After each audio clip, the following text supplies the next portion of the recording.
สำหรับน้องสาวเสียงดีครับน้องบิมวิภาวดีและกันครับกับผลงานเพลงที่มีความหมายช่วงนี้ผลงานเพลงของพี่ตั้งแต่ชลดาครับ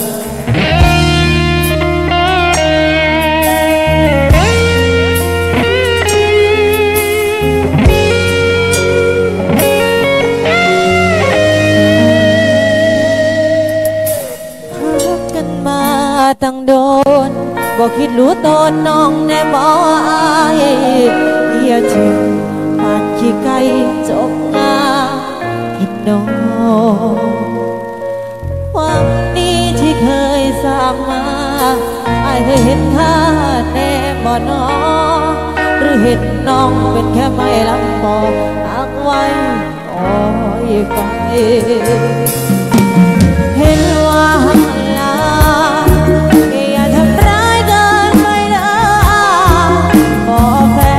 แม่นขอว่าทำร้ายหัวใจน้องสาวย้อนทิ้งให้มาจะได้จ้าใจน้องดวงนี้น้องมันเป็นคนบ่ดีที่หักอา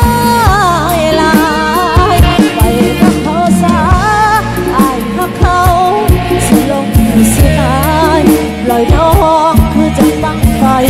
จะแล้วจะไปสิโตก็สา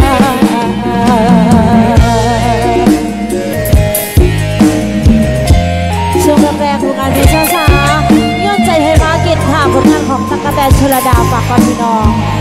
ในช่วงเวทีคอนเสิร์ตในช่วงเย็นแล้วกันนะคะ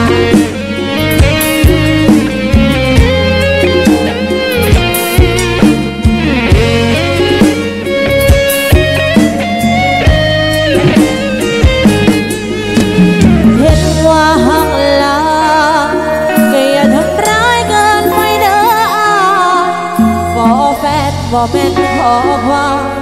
หยุดทำร้ายหัวใจน้องสาว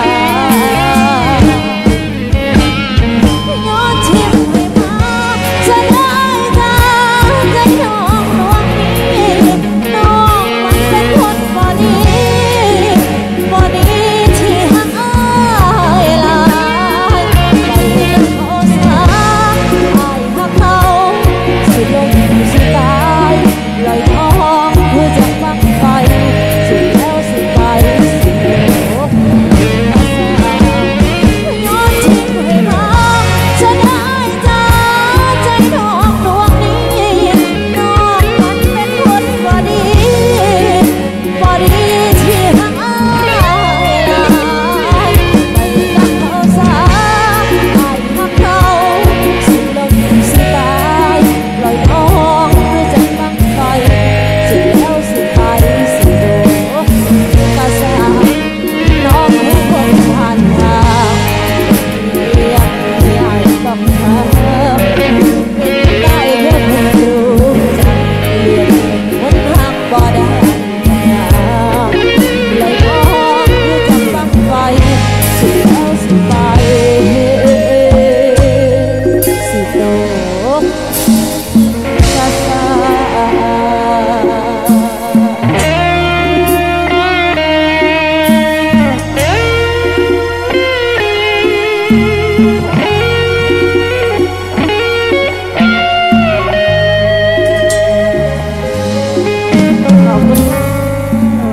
ขอบคุณเสียงปรบมือจากทุกท่านนะคะปวานกับปอโต๊ะไปเนาะแอบหอดเทียงโต๊ะเมื่อบาทนี้ช่วงนี้เบาๆหลายใหญ่ห้างค่ะช่วงนี้มอบความสุขผลงานเพลงช้าๆอีกสักหนึ่งช่วงนะคะชีเทนองให้มองแน่ค่ะพิเศษสำหรับคนที่คิดว่ากำลังจะโดนทิ้งแล้วกันเนาะ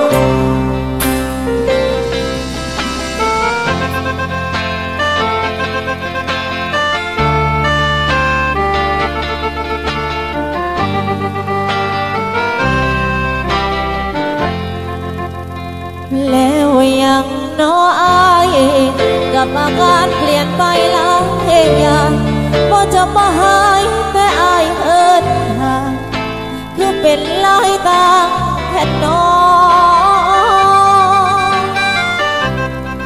ะจักมันยุ่งกะจักมันยากอีหยังแน่แต่บอกแค่กันคือเก่าเลยน้องขึ้นลายอยู่เด้หูบอจากอายเป็นอีหยัง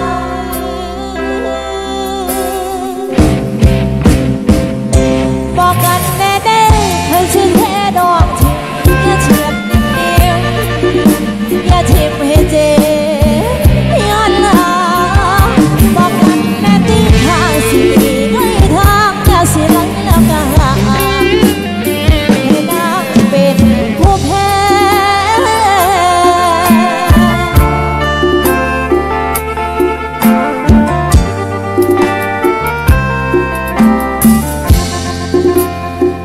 เธอเดอายฝากดวงใจกับอายนา